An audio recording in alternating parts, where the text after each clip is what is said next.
ಅವರ ಪತ್ನಿ ವಿಜಯಲಕ್ಷ್ಮಿ ಅವರು ಫಸ್ಟ್ ಡೇ ಫಸ್ಟ್ ಶೋ ಸಿನಿಮಾವನ್ನ ನೋಡಿದ್ದಾರೆ. ಹೌದು, ಬೆಳಿಗ್ಗೆನೆ ಬೇಗನೆ ಎದ್ದು ಡೆವಿಲ್ ಸಿನಿಮಾನ ನರ್ತಕಿ ಥಿಯೇಟರ್ಗೆ ಹೋಗಿ ನೋಡಿದ್ದಾರೆ. ಕಂಪ್ಲೀಟ್ ಫ್ಯಾನ್ಸ್ಗಳ ಜೊತೆ ಕೂತಿದ್ದಾರೆ.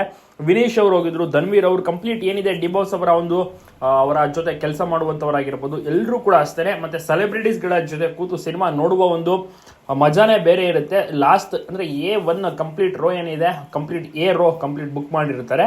ಸೊ ಅಲ್ಲಿ ಕೂತ್ಕೊಂಡು ಡಿಬಾಸ್ ಅವರ ಒಂದು ಸಿನಿಮಾವನ್ನ ಹೀರೋಯಿನ್ ಸಹ ಬಂದಿರ್ತಾರೆ. ವಿಜಯಲಕ್ಷ್ಮಿ ಅವರು ಎಂಜಾಯ್ ಮಾಡಿದ್ದಾರೆ, ತುಂಬಾನೇ ಖುಷಿ ಪಟ್ಟಿದ್ದಾರೆ. ಡೆವಿಲ್ ಸಿನಿಮಾ ಸೂಪರ್ ಆಗಿ ಮೂಡಿ ಬಂದಿದೆ. ಫ್ಯಾನ್ಸ್ಗಳು ತುಂಬಾನೇ ಸೆಲೆಬ್ರೇಷನ್, ಪಟಾಕಿ ಹೊಡಿದು, ಹೂವಿನ ಹಾರವನ್ನು ಹಾಕಿ, ದೊಡ್ಡ ದೊಡ್ಡ ಪೋಸ್ಟರ್ಗಳು ಎಲ್ಲವನ್ನೂ ಕೂಡ ತುಂಬಾನೇ ಚೆನ್ನಾಗಿ ಡೆಕೋರೇಷನ್ ಸಹ ಮಾಡಿದ್ದಾರೆ. ಕಂಪ್ಲೀಟ್ ಆಗಿ ಎಲ್ಲಾ ಚಿತ್ರಮಂದಿರಗಳು ಕೂಡ ಹೌಸ್ಫುಲ್ ಆಗಿದೆ. ವಿಜಯಲಕ್ಷ್ಮಿ ಅವರಿಗೆ ಆಸೆ ಇತ್ತು ಫಸ್ಟ್ ಡೇ ಫಸ್ಟ್ ಶೋ ನೋಡಬೇಕು ಅಂತ. ಇಫ್ ಕೇಸ್ ದರ್ಶನ್ ಅವರು ಇದ್ದಿದ್ರೆ ಅವರು ಬರ್ತಿದ್ರೇನೋ ಗೊತ್ತಿಲ್ಲ, ಕ್ರೌಡ್ ಆಗುತ್ತೆ ಅಂತ ಅವ್ರು ಏನಾದ್ರು ಬರ್ತಾ ಇರಲಿಲ್ಲ. ಬಟ್ ವಿಜಯಲಕ್ಷ್ಮಿ ಅವರು ಖಂಡಿತವಾಗಿಯೂ ಕೂಡ ಮುಂಚೆನೆ ಹೇಳಿದ್ರಂತೆ ನೋಡ್ತೀನಿ ಅಂತ. ಅದೇ ರೀತಿ ಫಸ್ಟ್ ಡೇ ಫಸ್ಟ್ ಶೋ ಈ ಸತಿ ನೋಡಿದ್ದಾರೆ, ಬಹಳಷ್ಟು ಖುಷಿ ಪಟ್ಟಿದ್ದಾರೆ. ವಿನೀಶ್ ಕೂಡ ಅಷ್ಟೇ ಬಹಳಷ್ಟು ಖುಷಿ ಆಗಿದ್ರೆ. ಧನ್ವೀರ್ ಅವರು ಸಹ ಸಿನಿಮಾವನ್ನ ನೋಡಿದ್ರು. ಕಂಪ್ಲೀಟ್ ಜನ ಸಾಗರ ಅಂತ ಹೇಳ್ಬೋದು, ಸೆಕ್ಯೂರಿಟಿಯ ಮೂಲಕ ವಿಜಯಲಕ್ಷ್ಮಿ ಒಳಗಡೆ ಕರ್ಕೊಂಡು ಬರ್ತಾರೆ ಥಿಯೇಟರ್ನಲ್ಲಿ.